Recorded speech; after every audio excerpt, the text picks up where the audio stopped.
भारत आणि पाकिस्तान या दोन देशात 1960 साली सिंधू पाणी वाटप करार झाला। या करारावेळी मध्यस्थी केली ती जागतिक बँकेनं।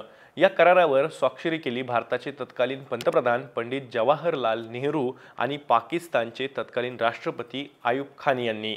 या करारानुसार भारताला सतलज, रावी आणि बियास या नद्यांचं पाणी वापरण्याचा अधिकार देण्यात आला, तर पाकिस्तानला सिंधू, झेलम आणि चिनाब नद्यांचं पाणी वापरण्याचा अधिकार मिळाला। सिंधू, झेलम आणि चिनाब या भारतातून वाहत पाकिस्तानात जाणाऱ्या नद्या आहेत। त्यावर पाकिस्तानची शेती, ऊर्जा ही क्षेत्र अवलंबून आहेत। 1960 पासून भारत या कराराचं पालनच करत आलाय, परंतु पहलगाममधील दहशतवादी हल्ल्यानंतर मात्र भारतानं आक्रमक भूमिका घेत सिंधू पाणी वाटप करार स्थगित केलाय।